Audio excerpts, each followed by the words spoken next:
Now then, I'm Jules, and welcome to the Wedding Mavericks podcast. Wedding Mavericks is an online learning and support community for wedding creatives and professionals. On the podcast, we discuss important topics relating to running a wedding business, and I have conversations with interesting guests about their experiences in the industry. In this episode, I'm talking to Cath from Raspberry Studios, or you may know her business as Raspberry Toast. It was great talking to Cath and hearing about her journey from running a commercial textile design studio, working with big brands in a business-to-business environment, and on to starting and growing her wedding stationery and design services. Over the last decade, she's established herself as a sought-after, unique wedding stationery designer, as well as helping other businesses with design and branding, including wedding suppliers. She explains her success is built upon understanding the ideas of her client by listening to what they want and having a collaborative approach, and how sales isn't about selling, it's about listening and helping the client get what they want and providing a good client experience to create trust. There are so many great takeaways you can get from this conversation. We talk about the financial aspect of running a business, the smart way to acquire clients, and how it's important to find that life balance when running your own business. So let's jump into the conversation we had. Okay, so on today's episode, I'm talking to Cath from Raspberry Toast. Hi, Cath. Hello, hi. So I know you from doing wedding stationery, but there might be a lot more to it than that, and you might want to explain it or talk about it in a different way, categorize it in a different way. So if you want to explain to the listeners, viewers, what it is that you do. Yeah, so I am Cath Broadhead. I run Raspberry Studio, which is its name on Instagram is Raspberry Toast. My background is design. I've always worked in design, so I trained as a textile designer, and kind of when I set up my studio, maybe I should reverse a little bit further actually. Always knew I wanted to work in design. It was like sort of something that absolutely loved, but didn't necessarily think I could do it as a career. But I'm quite determined and don't like to be told perhaps that I can't do that just as a hobby. It can't, that I couldn't do it as a career. Yeah. So I was quite determined to go to university and study design. So I studied textile design and went to work into industry. I just felt that was the best way to kind of get a really good ground in a business. And I think as well, to justify myself that I worked for someone else who paid me to do that job. Yeah. So I worked in baby wear, so worked for Mamas and Papas, a small brand, and then I went to work for a textile merchant who basically sold to a lot of the big boys like the high street, and we worked with some amazing brands who I still work with now: Marvel, Disney, BBC, all the football clubs, FIFA, designing their product. And I think I quickly kind of progressed quicker than I really wanted to, and all of a sudden I was running a design studio, had designers working for me, and didn't feel I was actually doing any of the design work. We were selling B2B, so selling to businesses, and it was amazing seeing thick products in store, and it still is amazing now seeing things in supermarkets or in the high street. And when you see someone wearing your product or have your product, that is an amazing feeling. But I just felt I was very distant from the person who was buying it. So I sort of made a decision that I wanted to run my own business and I wanted to sell direct to the consumer. I'd always had a love for stationery. So although I'd gone into textile work and I did print and weave and knit within textiles, I'd always had a massive love for stationery, and I just presumed everyone else did. I thought this was just like normal. Kind of realised it wasn't when I got married, and kind of went all out in the stationery. And I think a lot of wedding professional stories sort of begin with their own wedding or a wedding that they've sort of prepared for. Yep. My husband's really creative as well. So we've designed our stationery, which we got married over 4 days. So there's a lot of stationery involved. There's lots of information to tell our guests. Yeah. And I remember one of Andrew's friends, he sort of came to the end and was like, I'm so impressed by like all the stationery. Like I didn't think I'd be sort of interested. And for him to say that, I was like, oh, wow. Maybe I should sort of like look into doing this more. So I did it as a side hustle while I still ran a design studio, always knowing that I was kind of going to like move into doing it full time. And then just bided my time. and like moved into being self-employed 10 years ago. Always thought I'd like leave that textile world behind. I think I thought I'd had enough of it. I kind of got a bit disillusioned by the industry and how fast-paced it was, and how wasteful it was as well. Yeah. But actually, I just think I was in the wrong position. I didn't want to really work in-house. So when I set up the studio, I still did a lot of freelance work for people I'd always known, and I still have customers that I've worked with since I started my career, really. Like textile merchants who will come to me, and I'll still do textile design work for them. But the two businesses kind of like, my studio split quite quickly. There was freelance work, which I was working and selling to businesses, and then my wedding side, which was raspberry toast, selling to the consumer. And I thought the worlds would never collide. I thought they would very much stay separate. Yeah. Freelance work for businesses and the stationery for wedding couples. And it was like that for a couple of years, I think, until I got to know more people in the wedding industry, and people realised what I could do and that my background was design. And now I'd say it's sort of flipped. I do a lot of work for wedding businesses as well, rebranding, consultancy, so giving them advice and sort of mentoring them through like their business. Because I think as a designer, I can't really design fully until I understand a business, and I'll always ask like lots of questions, and I kind of want to know more than just my job, and I think that helps me do my job better. So yeah, the business is sort of like that's a bit of an umbrella, but the focus within on Instagram is like wedding couples and selling to wedding couples and clients. Yeah. Wow. So hope that hasn't just like loads of that's amazing. There's just so much to kind of go back through and unpick a little bit. Yeah. I mean, maybe I should talk a little bit about like the wedding side of it, because I was quite new to that business I was very new to it when I set it up. So the idea was always, when I left running a studio, to just set up Raspberry Toast full time, as in the wedding side of it, and not do as much freelance work. I think, I said before, I'd fallen out of love with it a little bit, and I didn't think I wanted to do it in my own freelance studio.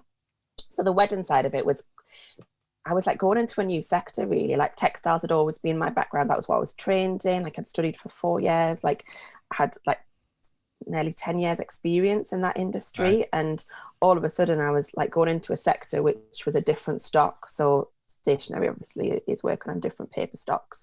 And it was something that I wasn't like, it wasn't my background. Yeah. But I think on reflection, I felt quite comfortable with that. I'm fine with not knowing what I'm talking about, but I will ask questions until I do know. I'm not really a person to like make it up on the spot. I do need to know my facts, and if I don't know, I will go and find them out. Yeah. So basically, when I set up Raspberry Toast, I knew I had the knowledge, and I knew I had a flair for design and that I was good, but I perhaps just didn't know the journey that, I mean, you don't know the journey that you're going to go through. But I just spent a lot of time researching and asking questions and not feeling like I needed to know everything. I think when I set out on my career after I graduated, I often felt within my first job that age wasn't on my side, therefore I had to know everything. What do you mean by that? Sorry to cut in, but that's something very interesting to understand. So I think definitely in our culture, like British culture, we think that we have to like work really, really hard to justify ourselves. That is something that you can only maybe in hindsight like reflect on and just think, well, yeah, you had to put the grunt work in, but you don't always have to work like really, really long hours and leave after the boss has left to justify your place and your position.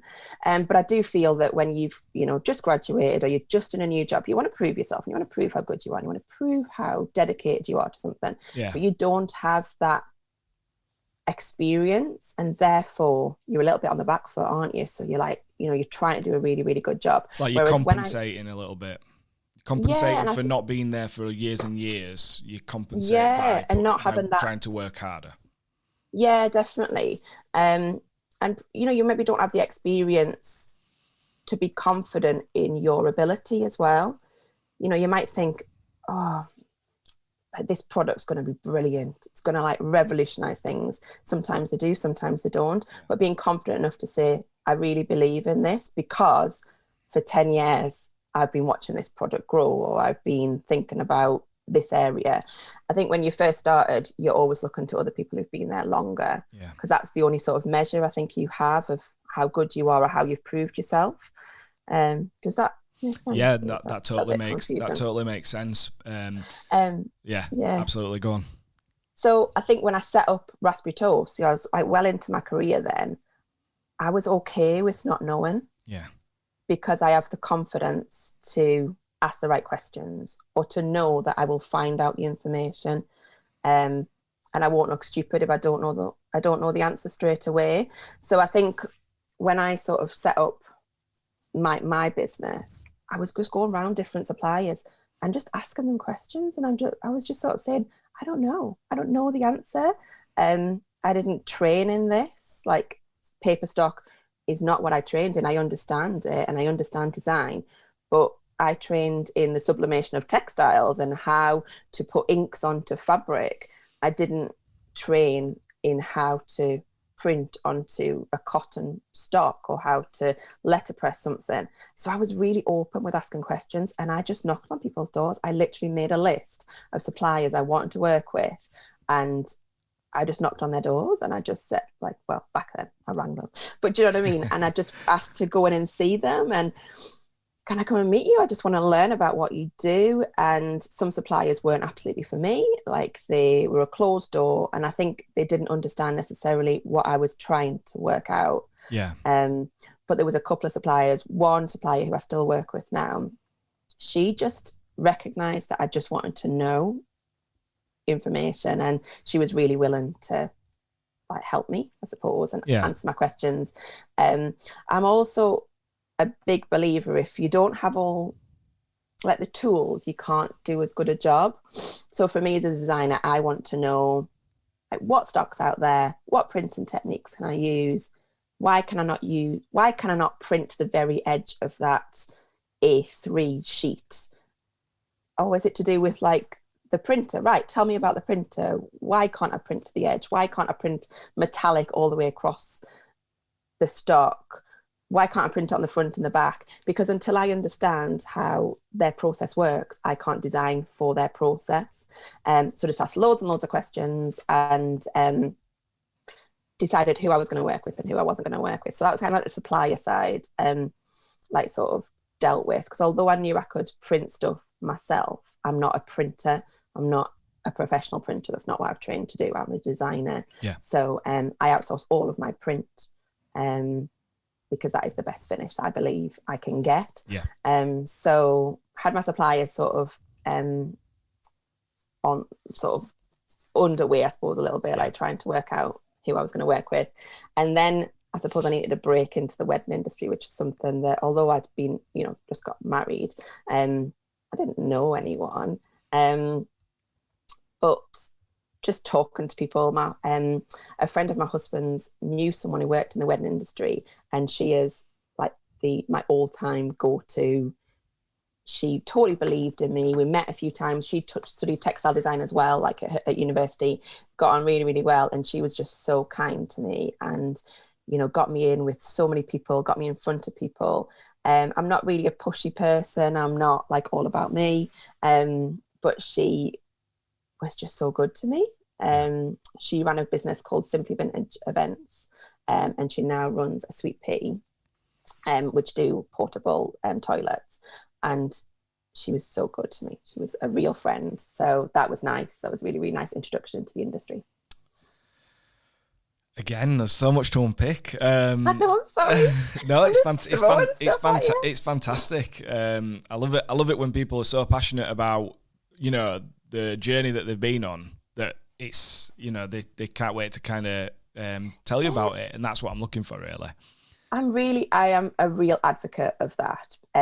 I've recently was asked, a year and a half ago to be a governor of our children's school. Yeah. And when I got asked, I just was like, the thing I am most passionate about is young people following the careers that they really, really want to follow. Yeah, so me too. I've got a really supportive family, but it was always, and we were very creative as well. Like, we're a very creative family, but no one does or did had a creative career.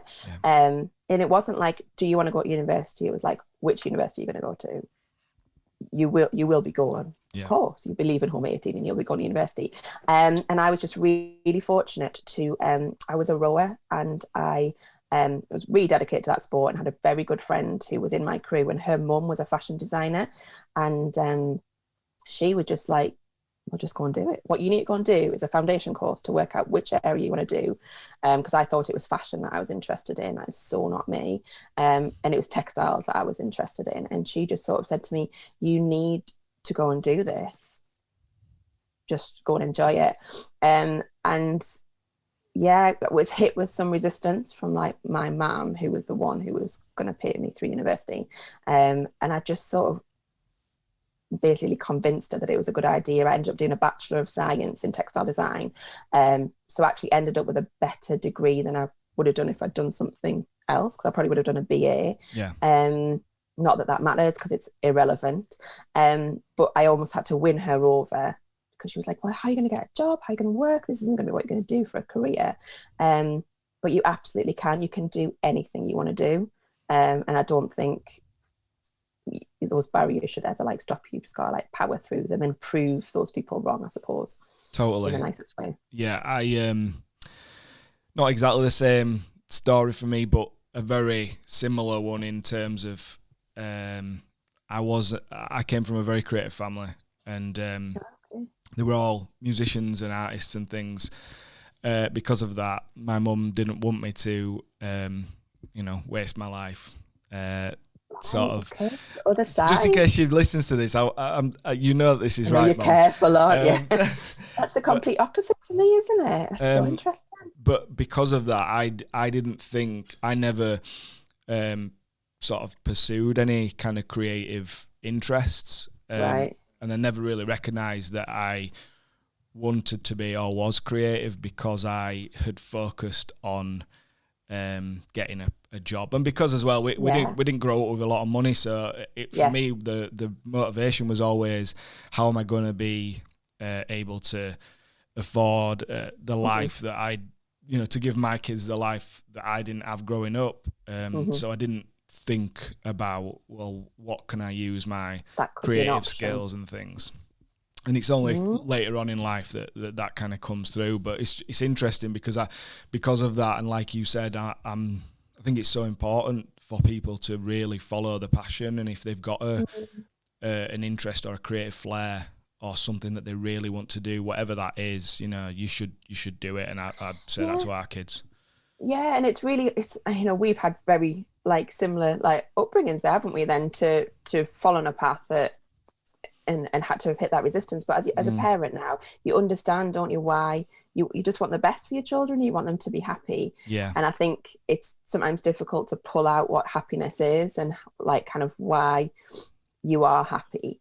Do you think we live in a creative job isn't happy? You're never gonna. It's gonna make you happy. But yeah. Sorry, do you think we live in a different world maybe to when we were growing up? Yeah. Do you think that now there is like a particular kind of entrepreneurship and business, being self-employed is a lot more accessible? Yeah, when I was younger, I think if you said someone was self-employed, you thought they were a builder or a plumber or something. Yeah, a tradesperson. You didn't think of all these new kind of, and I suppose with technology as well, that's come about. Yes. Yeah. The economy has changed, hasn't it? And I suppose it's like growing up, I think there's a couple of ways for that. I think being an entrepreneur is more accessible. It's easy to set up a business. Yeah. I think when I was younger, so my dad's was a builder. He was self-employed because he had to be self-employed because he was a builder, and that's what he had to do to pay his tax. you know, it was just the way it was. It wasn't that he wanted to have a business and he chose to be a builder. It kind of didn't happen that way. And I was always really interested in his business and like, oh, Dad, I could help you, like, you know, do this. I could help you with your invoices. And you're just like, nah, just not interested in that bit. I just go out to work. So I think it, you know, setting up a business, even when I set up a business 10 years ago, it was expensive to shut down a business. So you were concerned about, you know, that was something that I was told, you know, oh, if you set it up, you know, you're going to have to close it down. It's, you know, you're going to have to put money aside to close down a business. Whereas now closing down a business costs nothing. But I think as well, with that expectation on young people is massive. That's why I'm so glad. I was the last generation of, like, you know, no social media, no mobile phones. But, you know, the pressure to be everything and have everything is impossible. Like, we didn't have everything when we were growing up. We absolutely didn't ask for things. And I was listening to Michelle Obama's podcast recently, and she was saying to her children, it's never enough. This is what she says to her children all the time. It's never enough. Like, everything you want more. Whereas when we were younger, it was like, oh, I'd be so grateful for that because it's such a treat. And I've started saying it to my children as well. Like, you ask for chocolate ice cream, but now you want sprinkles on it. And you want the flake as well. Just be grateful you've got the chocolate ice cream. It's a daily battle in our house, is that? I can't believe how, you know, I actually have to stop myself sometimes because I sound like some kind of, I don't know, but I'm always going, you've got this and you've got that and you're never happy. Got it all. How can you not be happy? We had 4 channels, you know. You've got Netflix. And you had to wait for the adverts to finish. Yeah, exactly. Yeah. And I think that's something we all can take a lesson in, like understanding that you can't have it all and you shouldn't have it all, because having it all is not the answer, really. It's about enjoying what you got to enjoy it. And I think you've got to appreciate it as well, haven't you? Yeah, definitely. So yes, bringing back to like your job and your creative job, of course, it's not going to make you ultimately happy in all aspects of your life, but if you can enjoy going to work, and of course there's bits of work that I don't enjoy, but I get a massive kick out of my job, and I always have, even when I ran a studio. I think being busy and having like lots of projects on board, I absolutely thrive on that. I was speaking to Jane Beadnall, a photographer, yesterday, and we were just talking about how you've just, like, as creatives, like, we love that buzz and deadlines and loads of stuff going on. It's when the best sort of work comes out. So we're definitely. Really I find at the moment, the kind of the void, if you like, because it's not like that, because it's not super busy, and because it's not, you know, at that fast pace. That's like where I don't like being there. I think it can be quite stifling, can't it? If you haven't got that pressure, things can take forever, and you have got forever to do things, and that's often not when creatives work their best. And I think that's why you need to keep yourself busy, and you need to keep that structure and kind of that, you know, always got a project on the go or something. To and I think keep motivated. And I think that's a nice thing to have on, like, you know, your list never being empty, you know, always having things to be doing and things to look forward to. So definitely. If it's okay, I'm going to go back through a few the things that you've said. So just to kind of summarize, you've gone to university and you trained in textile design. Just because I'm not, I'm not into textiles or fashion particularly. So what exactly would your role have been when you were training, and then when you went to work in textile industry? So what were you designing? So textile design is the design of fabric. So not the manufacture of a garment, which is fashion, or the design of a garment, it's the fabric. So for this top, I would have designed the fabric. Okay. And someone else would have made.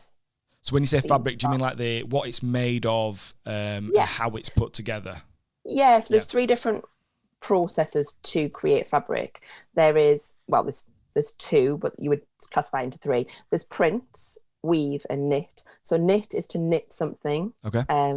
One continuous piece of yarn that creates a garment. Weave is when you have a warp and a weft that go across each other, and they create a very solid sort of woven structure. And then so that creates in itself like a design, a product, a piece of fabric, and then print is something you would apply to either a woven or a knitted fabric. Print can occur like during the process after the product's being made. Would that be like adding colour or a logo or Yeah. that sort of thing? Or print like t-shirts would be made and then they'd be printed afterwards. Okay. Baby products are normally like an all over print and then like a onesie or something is made from that fabric. Right. So I kind of like, from fabric design, that's sort of before like the fashion design, manufacture, like working a lot with the Far East and Europe in the production. So I was also, my role when I sort of left working in-house, I was responsible for creation of briefs, so dealing with the customer. So say we were working with like Next or Selfridges, what do they want? But then also working with the factories to produce that product, and I would leave it when it was basically in the ship going onto the sea. Right. So it's a very involved process by the sounds of it. Yeah, and I think I really, really enjoyed that. And I think that's something that I bring into like running my own business, that I do like to be hands-on at lots of different stages because I am a perfectionist. I like to know that what I've designed is fit for purpose and it kind of like goes right the way through that like product lifestyle. Yeah. You're going to see it from your kind of concept right through to it's there and it's exactly what I had envisaged. Yeah, so I that's what I trained in, so design of fabric, but obviously there's different jobs you can do within the industry. So you could just design fabric, but when I went into to the industry, I worked in baby products. So I actually wasn't just designing the fabric, or it was more like product application. So taking a product and then bringing it into a new range. So for example, I worked a lot, and I still do, in interiors. So like bedding, curtains, cushions. So I would not only be designing the fabric, but I would be thinking about how it was going to be applied to the product, to make sure that my vision was sort of realised, I suppose. Yeah. So then that's how I got into product development as well. Actually taking a design and getting it through the manufacturing process and understanding how they work, and their limitations and their constrictions, and not just expecting it to be created the way I wanted to be created, because there's more to a product than that. There's printing requirements, there's factories. There'll be all sorts of standards that you've got to work to, and then exactly different rules for different parts of the world and things like that. Yeah, and culturally as well, like working with the Far East is very different to working in the UK. Yeah. Really understanding that, someone might not have the fancy IT system that you have, and therefore they have to receive files in a different way. You have to, simplify them down. Once you've created a design, you have to put it into a program that they actually have. I've had issues. I worked on with Sanrio for a long time on Hello Kitty, and sometimes I once received a bit of fabric and they'd redrawn it themselves because they didn't want to tell me. They didn't have the program to read my file, and all I could have done was just rework it so that they could read it, and that was only something that I learned by going to factories and understanding the people that I was working with, because we're not all the same. Even like within the UK, we're not all the same, are we? And it's really understanding who you're working with and not just expecting them to do what you want them to do. It's like a partnership, really, isn't it? So these are all, skills that will have made you, very knowledgeable and easy to work with within the wedding industry when you're working with clients and things like that. Because even though you're talking a different scale, it's these foundation kind of skills and understanding that's going to help you to be successful with that as well. And I think like that's sort of one thing that I sort of taken from working with couples, because obviously now I work with a person who's actually going to receive it, not just the shop who's going to sell it to the consumer that I might see in the street wearing it. I actually get real feedback, and I think that was my drive to move into an industry where I was selling B2C, business to consumer. so I could actually know what they felt like when they received it. And I still always, like buzz off like comments or Yeah. feedback when people receive like what I've created for them. And I think especially in the wedding industry, it's such a unique industry. It's so like buying something is important, and I think we should all take like a lot of pleasure in buying things. I think sometimes that gets lost, doesn't it? And we consume a lot. But I think definitely in the wedding industry, that is the norm. That every single thing you buy, it's because you really want it. It's a very emotional process, isn't it? Choosing things for your wedding. It's not like, it's even more so than decorating your house or something. The wedding is it's a very much a reflection, or nowadays it's very much a reflection of the people.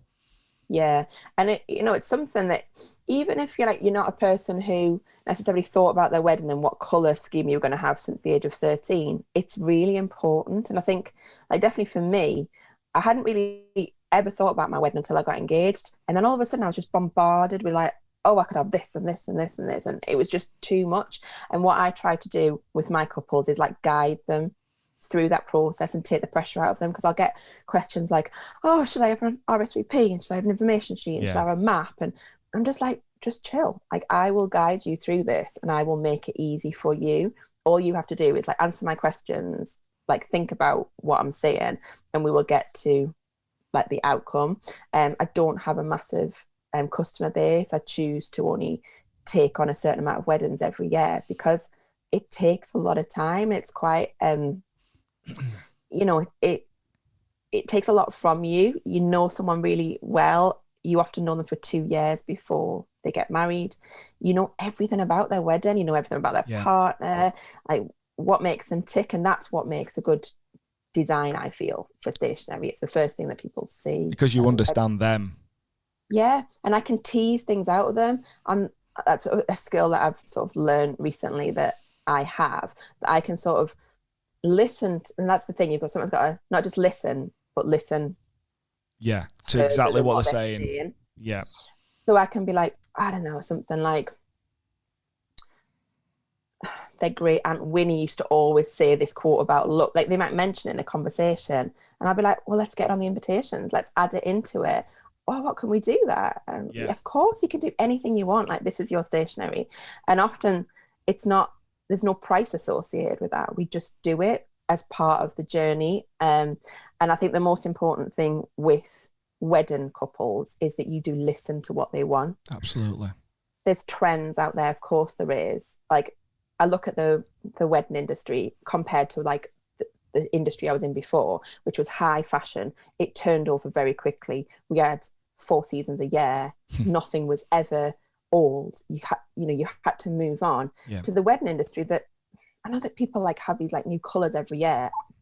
I just don't follow any of that. I think it's absolutely irrelevant to the customer. You're always within every industry, you've got to have a trend, and there's always going to be movements to, like, for example, videography. Like, I wish that was just something that had been available when I got married, because it's amazing, especially what you guys do. It's just so beautiful. Whereas when I got married, it was just so like twee, and it was just like a record of the day. Whereas what you do is just an absolute asset to the day, and you can always remember that. And I think there's always got to be trends within the industry, and new colors will come out, and new ways of doing things. But actually, I don't think it's that relevant in the wedding industry, because you're dealing with people who probably are going to get married once or twice. And even if they get married twice, they don't know the industry really, really well. The most important thing to them is what they really like. Yeah. And of course, I'm not going to design something that isn't on brand for me. But very often people can come to me and show me something. I will create it in my style, and give them what they want. But the most important thing is literally what they want. Like, I think you can really get lost in, oh, this isn't cool, and this isn't what's on trend. But it's not important, really. Like, as long as you're comfortable with producing something and you're proud of that, the most important thing is them, and listening to what they want, and not shoehorning them into a sell. Because actually selling something that people don't want is a very difficult sell. Selling Yes. something that they really engage with and love and are passionate about is really easy. And I think getting to know somebody, I wouldn't say I'm a good salesperson. I'm just good at listening to people and perhaps just giving them like answers and helping them to sort of make decisions on what they might like. Which probably does actually make you a good salesperson. It's Yes, just that exactly. Do you think that maybe we have a picture in our heads, especially from kind of our generation, of what a salesperson is, and we grow up door to door, what a salesperson would be, and now what a salesperson has turned into is because there is so much choice in the world and there is so many options. Salesperson's more about, you know, being a shepherd of guiding someone towards what they want. Because right. Like you say, with listening is probably the most important skill when you're trying to sell to someone, because you'll know if someone really wasn't your fit. Like you said, you limit yourself to working with not too many people, because it's a very personal process. So if you really knew somebody wasn't a fit for your brand or what you would create, you wouldn't need to force them to work with you. You'd want them to find somebody who was the right fit, wouldn't you? Exactly. And I think more and more now I'm like established, that people come to me because of my style. And that was a big lesson. Like years ago, I used to always, when I was first setting out, when I was busy, I was like learning a new trade. So all the designs I was creating, just to like keep on top, because I got busy like really quickly. I was designing ranges for people, so every design was new. But actually, the best point was I got a photographer I really respect, Toast of Leeds, Shelley. She asked me to do a style shoot, and it was the first style shoot I'd ever done. And I was like, oh, I really like Shelley's work. I'll design a new range for it, obviously. And I had no agenda. There was no brief apart from me. There was, well, she'd obviously given me, you know, the brief was like copper. It was for an art gallery. So I was like, right up my street. But there was no brief from a customer. And I really enjoyed it. It was really the first range I designed that I really, really enjoyed the process and loved the product. So I designed this. It was one of the first years that I was going. So I think it's been around for 8 years, the stationery range. Right. It is still my bestseller. Really? All right. Yeah. I could sell it all day long. And that was a massive lesson for me, that I need to design for me, and Can I ask which one it is? Which one it is? It's called Hepworth. Yeah, I knew that's what you were going to say. Yeah, so it's got like, it's available in copper, rose gold, silver gold. It's got tab details on it, metal tab details. It's got like swooshes of gold leaf, or if you want in copper, you know, I can change that around. It's very modern. It's very different. I've only ever seen one person with something similar, and they did copy it. So that's like a nice compliment, I think. A compliment or a really annoying thing? It's really annoying. It was really annoying, but it's fine. It's a compliment. But I've never seen it like created again. Yeah. Or anything sort of like, you know, with those pieces of metalwork. Of course, now you get like people using like leaf, but those tabs, and it was really industrial. And I just thought it would never really sell, because especially then rose gold wasn't a thing. It was kind of when rose gold came through that's when that range started to pick up a bit of like traction. But yeah, I was really proud of it. And that's what I mean about trends. Like, that was a trend that was coming through then. But couples, like, normally it's the first time they've ever got married. And even if it's the second time they got married, they don't know the industry really, really well. Like, what they've seen is things on like 100-layer cake or on Pinterest that happened like 2 years ago or a year ago or even a month ago. Yeah. But their wedding's not going to be for another year. So they're looking at trends and implementing them for future dates. So the industry, I just don't feel, especially in my sector, other people may disagree, moves very quickly. And it always kind of like, it comes round in big like swirls and circles, because that couple generally have a pot of money, whether they've saved it themselves, they've been gifted some money. So they're really enjoying spending this money, but they're not aware of the industry. So they're not aware of what the potential is. Yes. So they've got cash, but they also maybe aren't they don't know the industry very well, so they're not trend driven.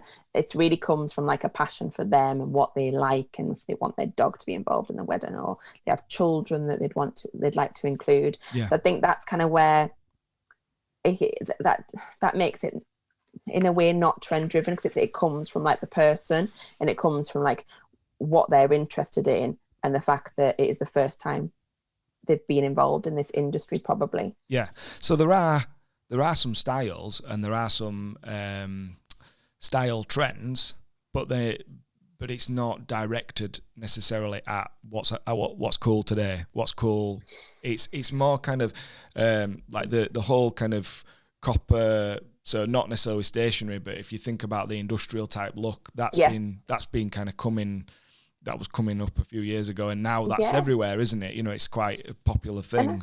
And I think it's a funny industry, because of course you're always going to have, like, within fashion, you always have got like haute couture, haven't you, that you look to and you aspire to, but you're never going to wear it. Yeah. Of course you've got trends that are coming through, like the industrial feel, like Hepworth that I designed. Yeah. But if you're not getting married in a warehouse or in the middle of town, it's probably going to be toned down, or it's not for you. Yeah. And I find as well, like, customers are so varied. Like, someone might want something really floral, and the only thing they've ever seen is something quite twee. Yeah. So like that's their depiction of what they want. And like, I suppose by coming to me, if they like my style, I'll create them something that is my style, but what they've been inspired by. Yeah. And you're basically going to end up creating for them and show them something that they didn't even know was possible. Yeah. And I don't need to push their boundaries. It's just something that I'm comfortable with designing, and what I actually think they want, or how it all goes together, because that's important to me. That I think especially within the wedding sector that we work with, like, everyone kind of works together. Oh, right, okay, Stems is doing your flowers, right? I get it. That gives you an idea. Yeah. Where it's going. Yeah. Or you can sort of be like thinking, oh, right, so and so's your wedding planner, right?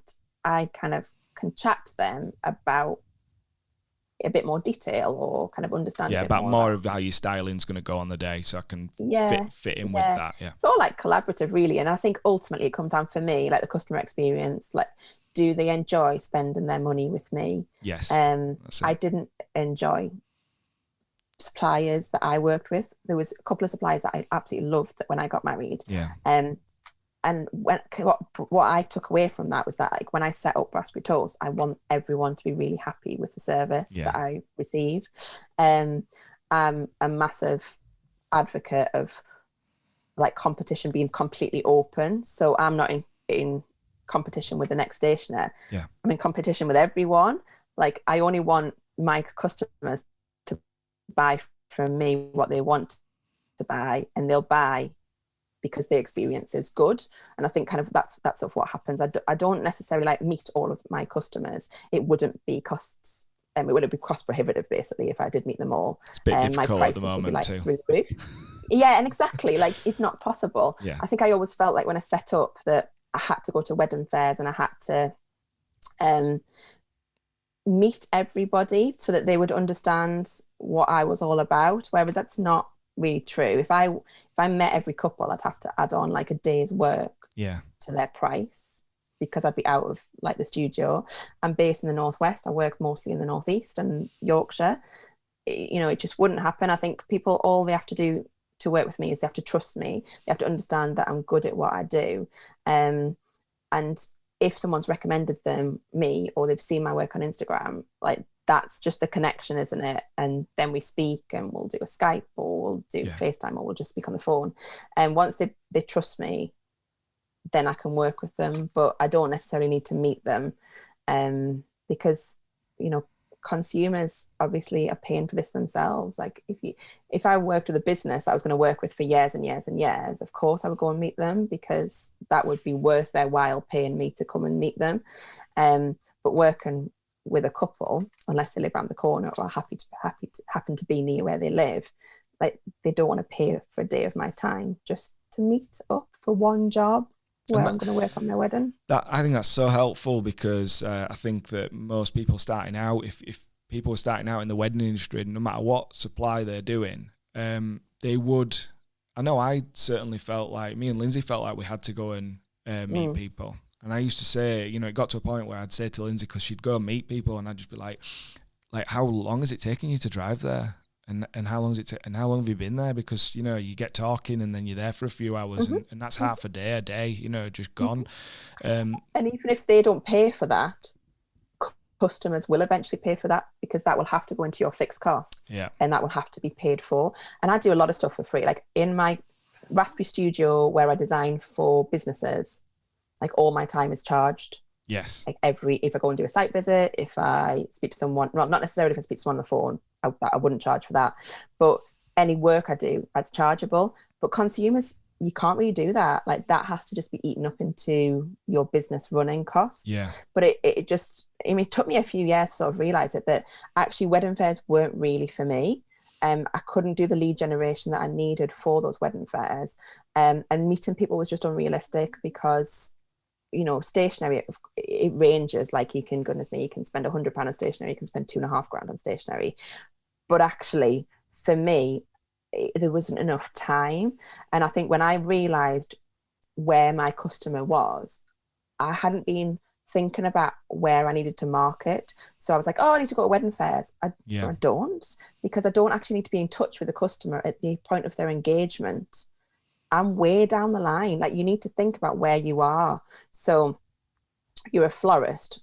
When are you going to be needed? You're a venue. When are you going to be needed? And actually I slot in after the venue when the date is set. Yeah. There's no point me meeting people can meet me, of course they can, and they can know who I am. But actually I'm not going to engage any customers who want to chat to me until the date is set. Yeah, they're not at the point of making that decision. So if they go to a wedding fair at a venue, for instance, because they're going to look around the venue, they might either have chosen to get married there already, or they're thinking about it. At that point, you're right. They're not going to book for the stationery or the videographer. They might be looking around.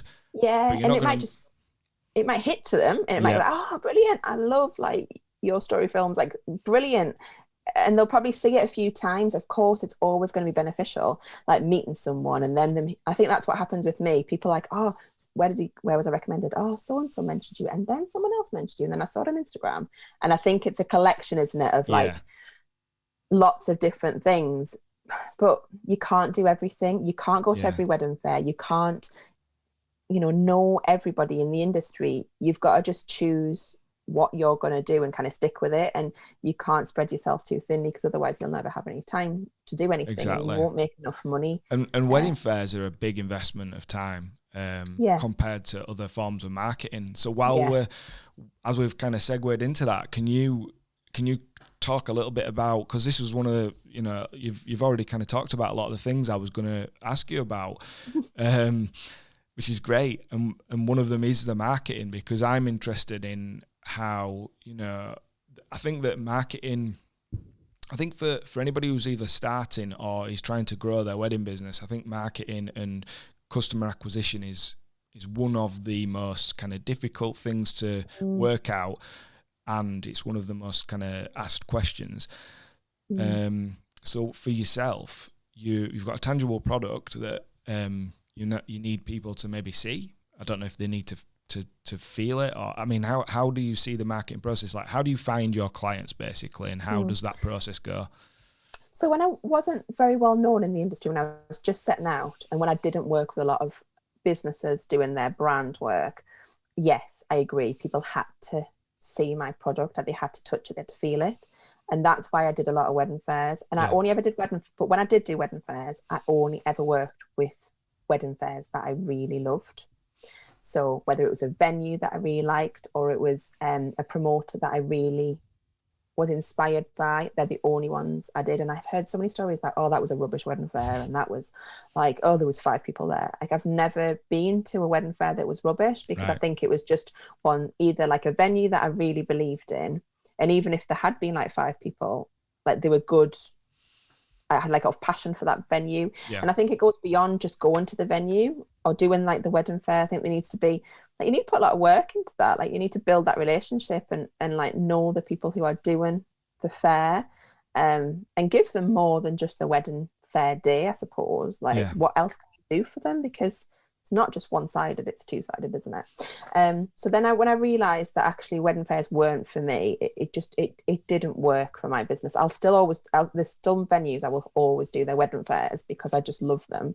But when I decided actually, no, that's not where I need to focus my attention, 2 days on a wedding fair, I could spend a lot more time focusing on something else. So when I'd worked out where my customer was and where I sit in sort of like the product life cycle, I just naturally started to chat to people. I wouldn't say I'm very good at networking. I just like chatting to people, and I think networking gets a bad name. I'm not fake. I don't really do conversations for the sake of it. I think it has to work both ways. So I think definitely getting to know people, knowing maybe who the people you don't want to work with are as important as the people you do. Yeah. Because you've got to be really like passionate about selling someone else's products. And I think that sounds very mercenary, but it's not. It's about like knowing in industry and knowing who you would recommend. Because people will, if a customer believes in you, they will believe what you say.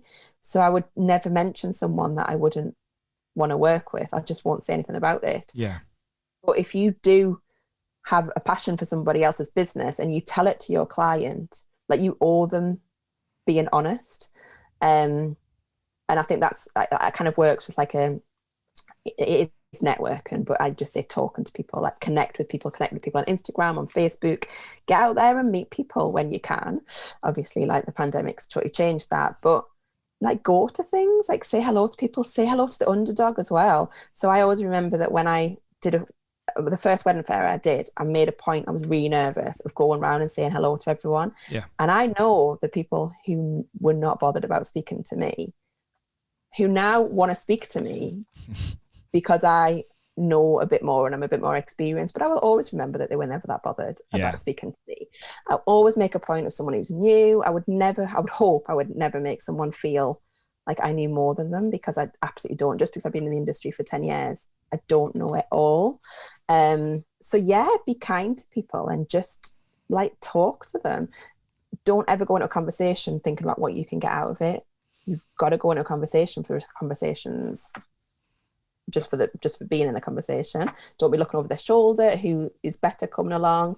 Like, I hate that. If you at any event and someone is like looking over your shoulder, I'm gone. I am not listening to what you're saying. I want people to be totally invested in like what I'm saying. And even if you like don't want to work with me or you don't like me, it's fine. But be engaged with people and don't go into a conversation thinking you're going to get something out of it. You probably will, because I'm sure you'll find something interesting out, or you'll meet them in another life or something. But yeah, I would say definitely like just work on like your network, I suppose. Yeah, I think something that comes out, that's a very regular thing that comes out, is the success in the wedding industry does seem to be about relationships with people, and building up. That's like you were just saying about networking. It's almost like you were using the word networking and then sort of I don't like that word, but it's like the word sales, isn't it? It's not. Networking doesn't have to be like we're all sat around a boardroom table and putting his hands up going, my name's whatever and I do this. I want to sell my product. Yeah, it's actually just being like a kind of inquisitive an open person and ask, wanting to find out more about other people and being, like you say, it's not necessarily about going into something thinking, what can I get out of it? It's about going in and just seeing what happens, but also being like a genuine person. Yes, totally. Be yourself. Because like you can't go wrong if you're yourself. If like you have an agenda, or I don't know, you've got some fake persona, people will just see through. I mean, not everyone will see through it, but just absolutely like be yourself. And just do things you enjoy, go to things you enjoy, work with people you want to work with, collaborate with people. So yeah, to like sum up, like, yes, networking with people, we've established that exactly what we're doing. And do you find that a lot of your clients then do they come from like recommendations from other wedding suppliers and things? Yeah, I would say like planners, like for me, is where I will get like very genuine like referrals. Yeah.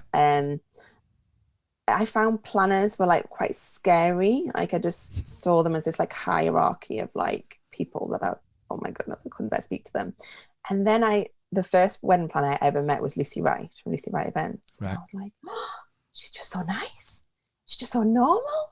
And she was just lovely. Like we met, I just said, oh, like, would you mind meeting up? Like plucked up the courage, like messaging. She was like, yeah, of course. So I went over to Leeds to meet her. Well, actually met in Harrogate. And it was lovely. I was just blown away by how like nice she was and how approachable she was. And it wasn't really like, I think for me, it was just getting over that fear of like contacting a planner. And now I just have like no fear. Some people aren't interested in like knowing you, but I've met some of like the nicest people in the industry who I originally thought were quite sort of a scary sort of, I think you see planners, it's like obviously like they know everyone and they where does that kind of fear that they're going to be, where does that come from, do you think? I don't know, maybe just like that they know what they talk, like they know every part of the industry, don't they? Like I know my bit really well. But planners, like, yeah, I suppose they're like the hierarchy of like the industry. They're probably not, but that was my like impression. Yeah. I'd maybe I'd had a bad experience. I don't know, but until I like contacted Lucy, I don't remember knowing any other wedding planners. But it was again through Rachel Chippendale from Simply Vintage Events. She was like, she's really nice. You should speak to her. And I probably wouldn't have contacted her if Rachel hadn't said, oh yeah, you must speak to her. So again, that was networking, wasn't it? Because Rachel gave me that boost. Oh yeah, you should speak to Lucy. So there's like that networking side of it. And then social media, like Facebook never did a lot for me. I don't think it was like the right platform for me. Perhaps it was the wrong time. I still get a little bit of business from Facebook, but Instagram, like I could just get leads from Instagram all day long. Right. And are they organic, or do you do any paid stuff or anything like that? No, I've never ever done paid. So is it just a case of because obviously I know you do we've seen each other at quite a few style shoots and things like that. Yes. So is it kind of a case of from style shoots and from real weddings that you're getting images of your stationery, and then is it just that the exposure through Instagram? I would say so. Yeah, like people. I don't really have a great deal of time to. I would like to have more time for Instagram, but I don't. So I've got like a massive bank of images that I have never posted, but obviously then other people post from style shoots. Yeah. And yeah, like they're amazing. They can be very time consuming, like, especially what is involved in being in a style shoot. Yeah. For you on the day, afterwards, the prep. The editing, yeah. For me, it's like the cost of designing a new range, printing it, being there, or even if I just send it, like it's still a massive investment. Yeah. I like to go to style shoots because I like to meet people, and if it's a style shoot that of someone like I want to meet or someone I really like, it's a networking opportunity too. Exactly. But equally, I'm fine just to send stuff, and especially at the moment, I've not been to style shoots, unless I went to a couple in the summer when we were allowed to go out.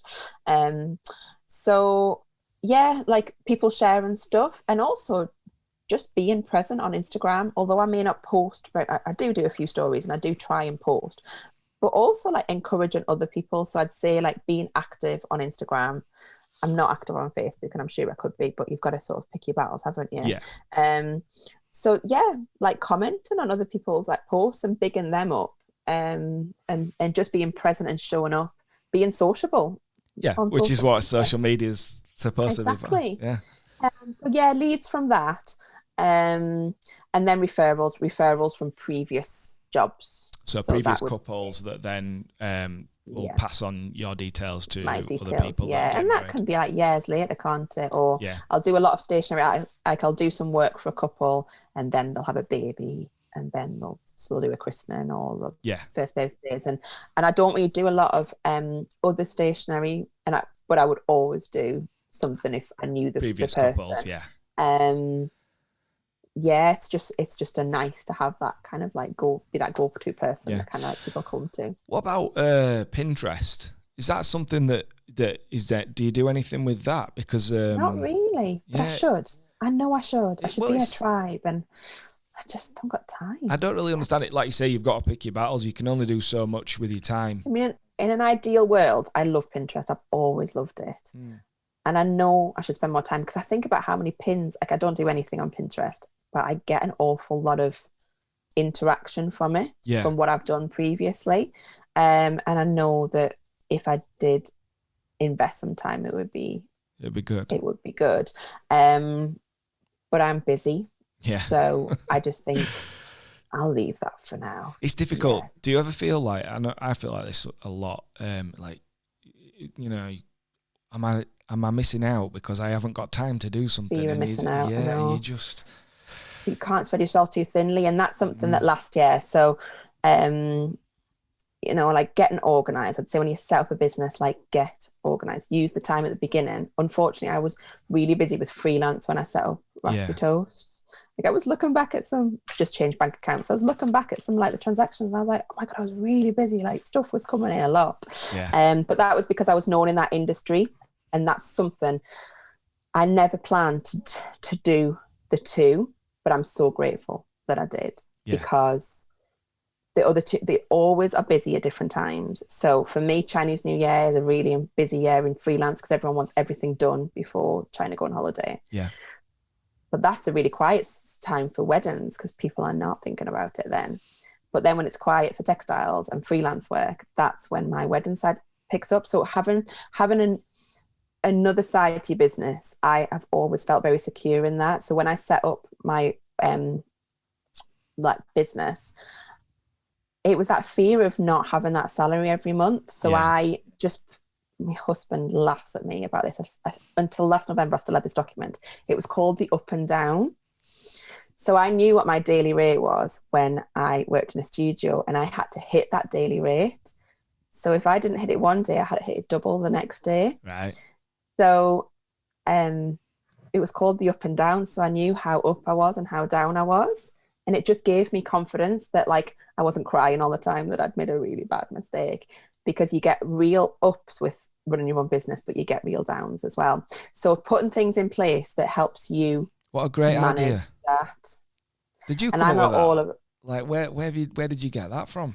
Did you come up with it yourself or did you take it? Because I was like, no, I just was like, how am I going to get over the fact that I feel so out of control running my own business? Yeah.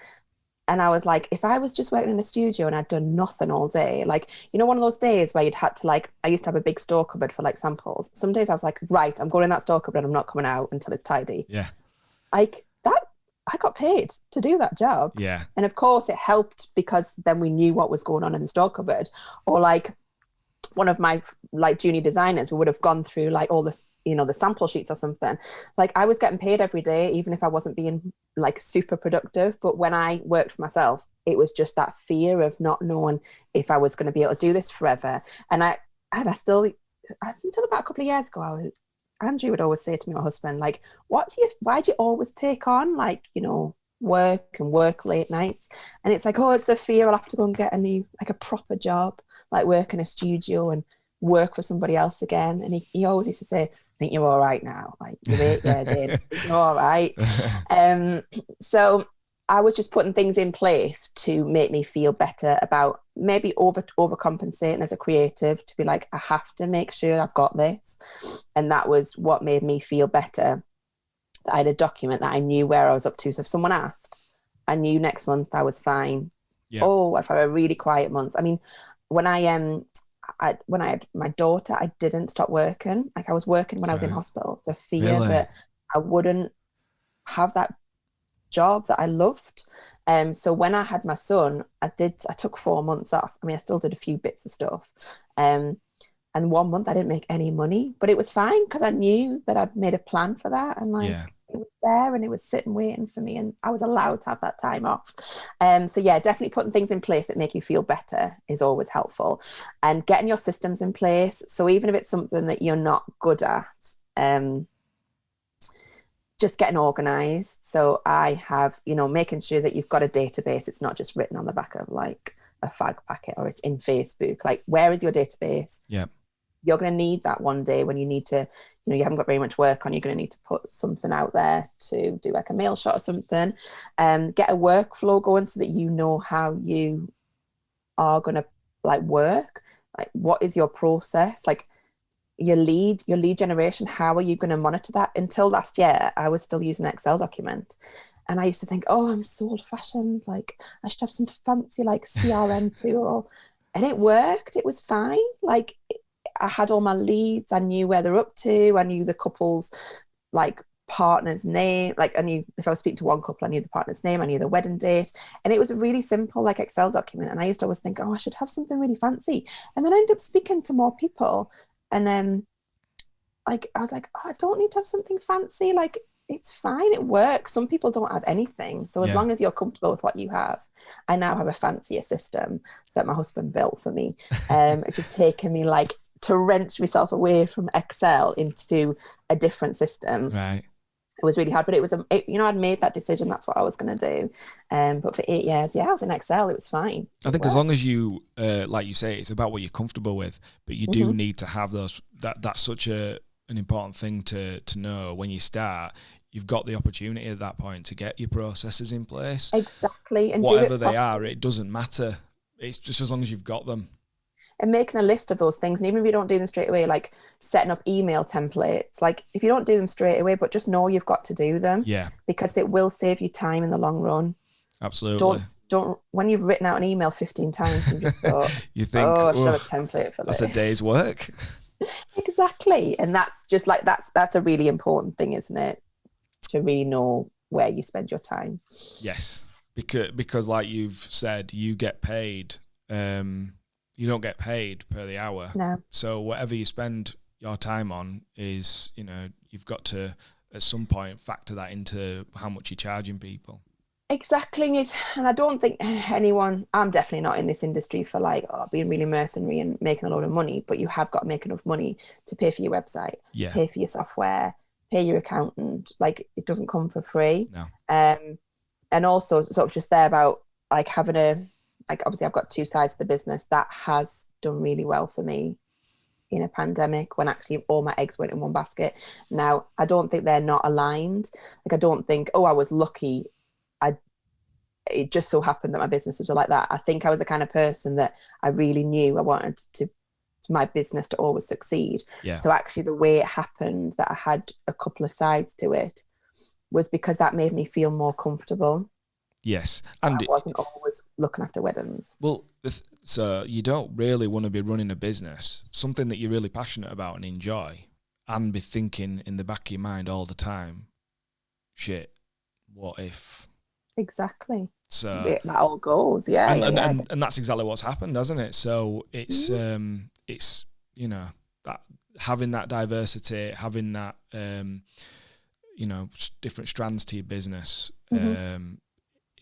It won't be for everybody, but I think that if you want to feel comfortable and confident, it's something that you should definitely be exploring, especially. Yeah, I think definitely. It just gives you, I think, that like a comfort blanket that it's probably going to be okay. Like I've never felt in the whole time I've run a business that there isn't another option. Like there is always another option. Oh, that side of things aren't working right. What else is working? Yeah. And there is no point thinking that you are order living or that someone should buy from you. Like back to experiences, like people should buy from you because they want to. You're not order living. What are you doing wrong if people aren't buying from you? What can you change? What do people want to buy? Because you should be selling them that. Yeah, exactly. So it's about understanding the customer. Because at the end of the day, that's why you've got a business, because people want to buy your product. Yeah, and you want them to enjoy that process, and you want them to enjoy buying it. So don't flog a dead horse. If it's not working, just move on. So, in terms of business started 10 years ago, is that right? Yeah. So, are there any like pivotal even points? Where you've things that have happened where the business has grown, or things that you've done, or decisions that you've taken.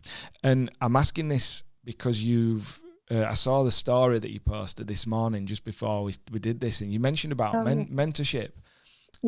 So is there anything in the past, or is there anything now that you're thinking, well, I want to develop this, or maybe it isn't like necessarily a business growth decision, maybe it's a personal development decision, but what is there anything that you can kind of, that's on your mind, or anything in the past that you think, yeah, if that because that happened, it all started to grow? Yeah, I mean, I don't think like I had a bit of a light bulb moment, but I think something that's been really important to me recently, and it's not like 2 weeks. Like, I've been trying to work on this for a couple of years. I think it goes back to what we touched on at the very beginning, that we live in a culture where we work hard. Yeah. And we're grafters. And I am a grafter, like I'm from a working class family. Like, we're just kind of sit still. Like, if you're not cleaning, because I'm northern, like I'm doing something or I'm making something. Yeah. I just think we have it conditioned in us that we work very hard and work is the most important thing and you do not do anything else.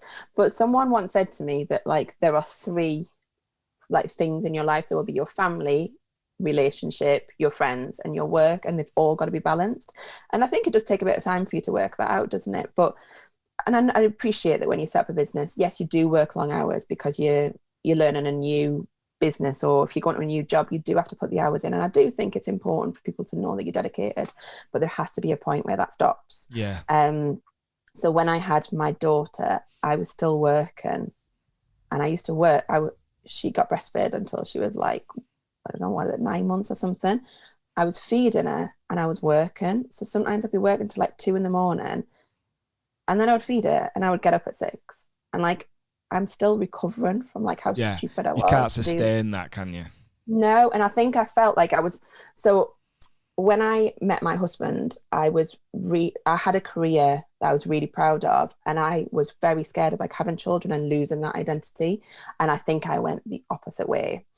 Rightly, I was really adamant that I would not lose who I was. I would still, not that it's important, but I would go out and have time for me, because I don't want when my children leave home for me to be like hankering after them, like, oh, come back for your tea, like, oh, like, let's do something together. Yeah. Like, I want that to be our time to do things and my time to do whatever I want to do. And obviously I want to devote my life to my children, but there is more to my life than my children. But equally, I don't have to work all the time. And I think I'd got myself into a rut. And I think I've become a bit of a martyr, that I work really hard and I work long hours and I have a successful business and I have a family. I have it all. I didn't have it all at all. I was knackered. I didn't have any time for people, for friends. Like, I was just running on empty. I once went on holiday. I worked all night so that I could go on holiday, got on the plane, and then I had to drive when I got off the plane. And I was like, this is mental. Like, this is absolutely stupid what I'm doing. So for the last couple of years, I've been really trying to like work that out and like work out what makes me tick and why I do work like that. And I think it is a cultural thing. Yeah. I think we all feel like we need to prove ourselves and show up and be there for work. But actually, if I'm at work for 18 hours one day, I haven't got any more time to cram in my kids, my family, making some tea, washing the dishes. Like, that is actually important as well. And I'm confident enough now to say I just work 8 till 2. Yeah. That's when I work. If you want to speak to me outside of those times, it's fine. I will speak to you. I just need to know so I can plan my life. Yeah. So yes, I'm starting with a mentor today. And it's not about the business. The business will be fine. Like, it's about you growing as a person and developing how you're going to go forward. Yeah. And that will help the business ultimately, because I'll be more productive and I will be better at what I do, because I'll hopefully be a better person. Hopefully. Yeah. No, an hour? Could do it in an hour? I don't know. I don't think it's that you need to be a better person. I think it's that you just, everything you just said, I can completely connect and empathize with, because that's me. That's where I've been for the last couple of years. And Lindsay. And I think that, this last 6 months, it's like when you start to have time to think about how it has been and how it is now and what's important and everything. Yeah. you've got to know why you're doing it. You can work hard. You can have the best business in the world, or you can be the most successful person in your career. But if you don't know why you're doing it and you don't have that drive. I think I had this. What it was for me, it definitely wasn't like, but it was definitely over a couple of years of me being like, oh yeah, right. I think I had that opinion that you should work hard, in other people that I work with. Yeah. But it was actually that, like, when I wasn't at work, I didn't know what to do with myself. So I think like that. I go to work because it's easy, because I'm good at it. I get results. I just literally like slot into it. Like, come down here, like, this is a basement, like, this is our house is upstairs. Yeah. I just slot into work, and you get quick wins, and you do a big project and you get a massive buzz. And like, I was like, right, I'm not going to go to work tonight, like, because that was my default when I had kids. Same in a pandemic. I'll homeschool during the day and I'll go to work in an evening. But actually, when we're out of a pandemic and I have some free time, like, what am I going to do? So now, if, like, say it's a nighttime, I'm like, I'm not going to do any work tonight. Yeah. What am I going to do? Like, I just was so out of touch with doing stuff. And I was like, that's really worrying, that I cannot even sit down without just being like, oh, I'm going to go to work. And it's like you're thinking, I want to pick the laptop up. Yeah, or look at my phone. No, put the phone down. Even my kids now, they're just so funny. Just like, Mama, put the phone down. Oh, okay. So yes, it's a long journey though, I'm sure. And it's not a bad thing to be, dedicated to your job. But sometimes it can get to the point where you just feel like you're there, and stepping away from it will give you a better outcome, because you'll go back to it fresh and all that stuff that we all know. I'd love to hear how it goes, because it's something that I'll let you know. I've definitely thought about. I need to work on that stuff as well. Well, I can see already, like, sometimes on your stories, people like fade off. So when I put that on, everyone was reading all the way through to the end. So I'm like, all right, I'll keep everyone posted, because, I think learning, like self-learning and self-development, like counselling, I think it's something that everyone should do, because you can't know all the answers. I'm really good at give business advice. I've done a lot of consultancy work, and it's hard to do it for yourself, isn't it? It's very easy to look into someone else's life and give comment. Definitely. So, sorry for taking up so much of your time, but I'm going to try and wrap it up a little bit. A few kind of questions at the end. These are kind of more generic stuff that I ask everybody, just to kind of see if there are some trends and things like that, or just general wrapping up questions. So, in terms of being successful in like the wedding industry or any kind of creative small business, what do you think are like the attributes that you need? Like, is there some key attributes that are key to being successful in this wedding industry? I think there's always you're always going to need to know your own skill, aren't you, and be really comfortable that you're good at what you do. Yeah. But I think you need to know your numbers and your bottom line, because what is the point of doing anything? Like, unless you're interested in accounts, it's probably always going to be a challenge. But just get an accountant. Just get someone else doing it. Don't try and do everything yourself. And if it's like whatever part of the business that you do, that's fine. But just bring other people in. And number one is, you've got to have an accountant that is going to take a lot of the pressure off you, unless you are good at the numbers. Yeah. I think I quite enjoy accounts, but only to a point. But you need to have the right tools in place to do it, the right systems, and you need to do it as well. Yeah, you can't leave it. Don't leave it. It doesn't go away.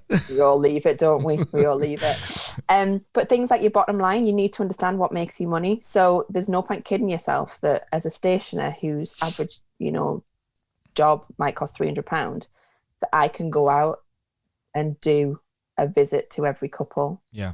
And not charge them for that. It's not going to work. And unfortunately, that's just the way it is. There are always going to be people who undercut you, who are cheaper than you. But if that's their side hustle and that's what they choose to do, that's fine. But that's not your roadmap. You've got to stay in your lane. You've got to know what you're trying to do. And don't look at other people and think, oh, but they're doing it for that much and charge that much.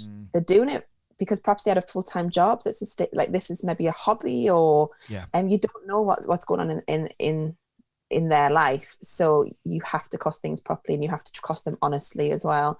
And obviously you just want to make your living, but you can't forget about the insurance you have to pay every month and your mobile phone bill. So just be really honest with your costings, and that like leads into having an accountant, not necessarily one that does all the work for you, but who's you're accountable to. So don't do anything. You can do things for free. I do lots of stuff for free, but you have got to make your living. Definitely. Yeah. Is there any kind of advice that you'd give yourself in the past? I mean, it could be back before you started, or it could be something, quite recent, but anything that you've I learned from that? Say, like, know how good you are, and not in being like big-headed, but like, I think for a long time I didn't ask other people questions. I just presumed they knew what they were talking about. Yeah. And then when you dig a little bit deeper, you're like, oh, everyone else is just the same. Like, I don't think I realized quick enough that I was good at what I did. I just presumed everyone else was like as good at things as I was. And I'm not like, I don't think I'm the best, but I have got skills, and I'm good at what I do. And I think you should acknowledge that. And if I look back to myself, I'd be like, just look around and see what you are doing is different, and you have a place and a niche in the market, and be like kind of comfortable with that. And then I wish I just give myself more of a break, like, and not got into this cycle of thinking that work was the be all and end all of everything. I'm really dedicated to what I do. But there are other things in life, and I need, if I maybe hadn't gone down that, I know why I did it. I wanted to prove to myself that that's what I could do, and it was very important to me. But maybe I shouldn't have gone so far down that path, because it's going to be harder to come back out of it. So yeah, be kinder. Absolutely. What about 2020? Is there anything that 2020 as a year has taught you, or if this, this period of time? Because I don't think I hope we'll never experience something like it again. I know, it's just bizarre, isn't it? I mean, I think I'm just writing it off, to be honest. Just like, it didn't happen. That's done. That didn't happen at all. 1921. I think though it has actually helped me on this little journey of like self-discovery, really. Like, I'm lucky. No, I'm not lucky. I've said I'm not lucky. The business like diversified, and it moves around. And I think it was a good idea that the businesses were sort of separate, and I could kind of like move between the two of them. Because you don't know what's going to come around the corner. And I think being that little bit more like ready for that, I suppose that started off when I did the up and down, like having more eggs scattered around, knowing that I could pick things up, was good. And it did prove that it was important, because I was going to, last year's just totally proved that. Yeah. But yeah, that there is definitely more like to work, and it's very hard to be present sometimes. So yeah, work's important, but it can't be everything. Because you can be away from work, but you're not actually away from work. It's with you like all the time. And don't be afraid of that. Like, I think that the pandemic was the first time that people were okay with people messing up on a Zoom, or the kids like running in. Like, before that, it wouldn't have been allowed, would it? It'd been like, you remember that guy with his wife like came in to get the kid? Yeah. Because he was like messing around on that walker. Like, that was terrible. Like, oh my God, I can't believe it didn't happen. And now we're like, yeah, my kids are under the table drawing. Yeah. That's the way it is. And I think because everybody's in the same boat, and people have realised that you know, everyone imperfect, no matter what they portray. Yeah, and I think it's okay. Like, for the first time, we all were on the same like level, weren't we? It wasn't that, oh my God, my kid has come in the room. We all know what's going on. We all know it's manic, and like, let's all just be okay with that, and just be a bit more empathetic to other people, and to get the job done. It doesn't really matter who's running around or what's going on, or, you know, the other things are more important, I suppose. So yeah, Absolutely. I think we've all had a bit of a reprieve on that, and maybe learn a few lessons. Yeah. Where's things going? What does it look like in 10 years' time? Are you still doing wedding stationery? Yeah, Have you got definitely. other plans? Yes, lots of plans. Always got a plan. I always have a plan. So yes, we were chatting the other day. My husband, in the time I've had Raspberry Toast, has set up and closed down 2 companies, and he's on his third. Right. So it's like, oh my goodness, your business just keeps going. And I don't think I'd ever be able to let it go, even if I have got plans. We're buying a farm and we're going to set up a homestead. So there's going to be interaction from our businesses. So my business will be run from there. There'll be opportunity to like collaborate with more people because we will have more space. We'll have like outbuildings and stuff. So I'd like to collaborate more with people I really, really like and want to work with more. So enable other people to do things. I don't really want to be involved necessarily, but I'd like it to be a collaborative space and like learn more from that. So we're setting that up. It's somewhere where we will live, and that will just kind of like outrun the business from there. Sounds exciting. The business, it's dead exciting. Yeah. It's been like a couple of years in the making, so hopefully in the spring we should be in. So yeah, this is something that like I've always wanted to do. Like I don't want to be self-sufficient, but this is like my goal. I would like to be more aware of where our food comes and what we do, and perhaps just have a slower life. It's in the middle of like Salford, so it won't be too unreal. As a Marks and Spencer's around the corner, everything will be fine when I don't grow anything one season. But yeah, the business will be run from there, and I think that will be like my ultimate position, that people can come to me more if they want to. So do you see like opening more of a shop type thing? Like, so we'll have we have some like livestock, so there will be like an honesty shop, but that will just sort of like tick over. Yeah. I'm going to have a big studio where people can come and like either use my studio, or they can like work with me, or like do workshops on stationery or floristry, or I won't be running things that I'm not an expert with. So brilliant. Worked a lot with Leafy Couture. Like I've admired Sarah for a long time. I rolled out a merchandise program for her last year. She did. She wanted to do sweaters and t-shirts and clothing, so I did that for her, and we've worked together. So bringing people in that I really admire to deliver workshops would be amazing. And Raspberry Toast will still be that, because that's the reason that I'll have the studio. But I think it will be pared back, and I'll work on jobs that I really want to work on, and do less, I suppose. So 10 years down the line, I think I'd only be working on things. I want to say no to things that I don't want to do, basically. Yeah, that's what I've got to learn to do too. Yeah, it's very hard though, isn't it? And yeah. But I don't actually think I've ever had a couple that I don't want to work with. So I don't know how I'm going to do that, because I've never literally had a job come in and think, oh, I don't want to work with them. So I don't know how I'm going to do that. But maybe the studio will grow. I don't know how I'd feel about people doing design work for me. I don't think I could ever let that go. But if the studio expands, maybe I can have help in other ways to allow me to do more of, just design, and like literally let the accountant do everything else, for example. So yeah, I think a slower pace, like definitely a slower pace. Yeah. I think I'm confident enough to know that will work. And I think having like a move where I've always had a studio. I'm very lucky that I have a studio, but I have a space that people can come to. I think that'll be really inspiring. I love talking to people, obviously, as I've been on here for ages. And I would like, to share that knowledge and inspire people to do what they want to do, really, I suppose. And if I can make that happen, that'd be good. Fantastic. Right. If people want to find out more about you, your stationery is just really amazing. We've done some of the style shoots because I come away and I'm editing the stuff, and we'll have got images of your flat layers and things, and I'm always so like, oh, this is just so kind of beautiful, but it's different as well. It isn't, the same as it's very unique. Yeah. So if people want to find out more about you, maybe reach out, chat to you. What's your website, your Instagram, things like that? So with all designers, like you always put your last stuff on, your stuff is at the bottom of the list. So the best place to find me is Instagram, because the website is literally going down in the next couple of weeks because the new one is coming. Okay. So Instagram is the best. The website will always be there. It's just sort of, not current. Yep. Instagram, so raspberry_toast is where I am on Instagram.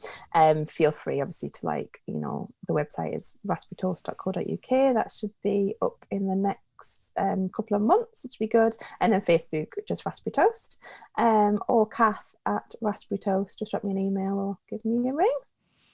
Brilliant. If you've got 2 hours to speak to me. It's been really great speaking to you, because I feel like we've got similar kind of personalities and journeys. Yeah. So yeah, it's been a really great conversation. Yeah. No, it's nice to chat to you, because you only ever get to chat like just in the middle of a style shoot for like 2 seconds. In the middle of trying to make sure I'm pointing the camera in the right direction at that point. And I'm like, I'm sorry. Yeah, no, it's been lovely. Thank you so much. Okay, thank you very much. Lindsay. Take care. All right, take care. Bye. Okay, that was me chatting with Cath from Raspberry Studios, or Raspberry Toast.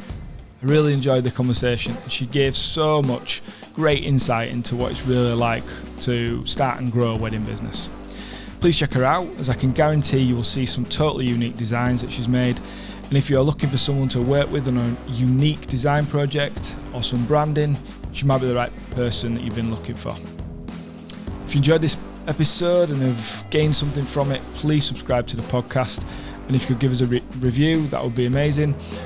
Follow us on the socials, at Wedding Mavericks. And yeah, that's it. Thanks for listening, and I hope that you join us again next week. See ya.